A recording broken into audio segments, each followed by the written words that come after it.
யந்திரத்தில் பார்த்தீங்கன்னா 4 வகையான யந்திரங்கள் இருக்கு. சைவ யந்திரம்.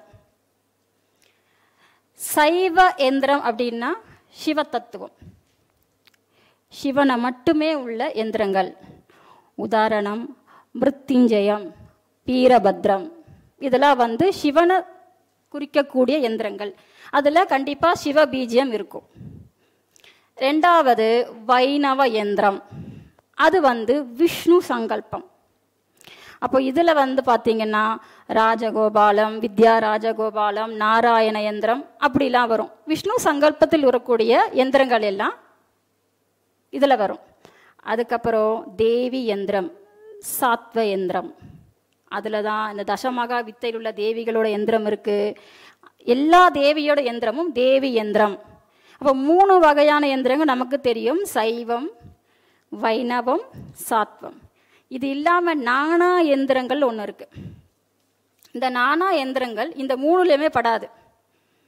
இது என்னன்னா வஷ்யங்களுக்கு, வஷ்யம் சொல்லக்கூடிய விஷயத்துக்கு இந்த நானா யந்திரம் பயன்படுத்துவாங்க.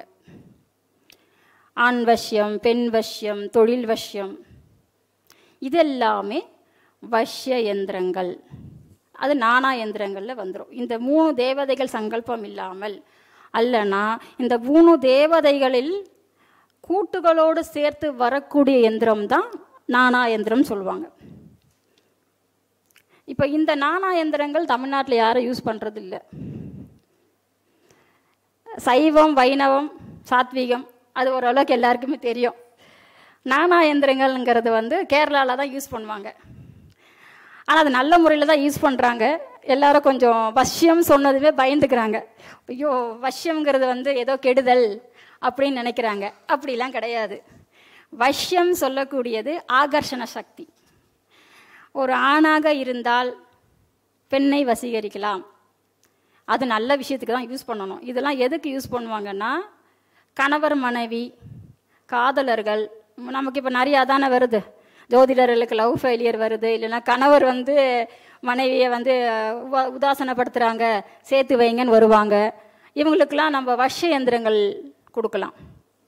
அதே மாதிரி தொழில் வஷ்யம் இருக்குது. என்னதான் வேலை பார்த்தாலும் அவன்கிட்ட கஸ்டமரே வரமாட்டான். அவனுக்கு எல்லா வேலையும் தெரியும், எல்லாம் பண்ணுவான், பூஜை பண்ணுவான், எல்லாம் பண்ணுவான். ஆனால் அவன்கிட்ட கஸ்டமரே வரமாட்டான். ஏன்னா அவன் இருக்கக்கூடிய இடம், அவனுக்குள்ள சக்கராசெல்லாம் பிளாக் ஆகிருக்கும். அப்போ தொழில் வஷ்யம், தொழில் வஷ்யத்தில் நான் சொன்ன போல இந்த 3 நானா யந்திரங்களில் வந்துடும். தொழில் வஷ்யம் கொடுக்கலாம். இப்போ நான் உங்களுக்கு எந்தெந்த இதுக்கு கொடுக்கலான்றதை சொல்கிறேன், நோட் பண்ணிக்கோங்க. முதல்ல ஒரு குழந்தை பிறக்குது. அந்த குழந்தை பிறந்தா நம்ம அரிஷ்டதா தோஷம்னு சொல்வோம். அரிஷ்ட தோஷம் தெரியும் இல்லையா? பாலாரிஷ்டம். அப்போ பாலாரிஷ்டத்துக்கு நம்ம இங்கே எங்கே சில பரிகாரங்கள்லாம் சொல்கிறாங்க. ஆனால் நம்ம இதில் இருக்குது, நானா யந்திரத்தில் பாலா அரிஷ்டதா யந்திரம் இருக்கு. பாலாரிஷ்ட யந்திரம் அது பேரே. இதை வந்து நீங்கள் கொடுக்கலாம். இது போட்டு கரெக்டாக உங்களுக்கு இந்த யந்திரங்கள்லாம் எப்படி பலிக்கும்னா 48 டேஸ்க்குள்ளே கண்டிப்பாக பலன் கிடைக்கும்.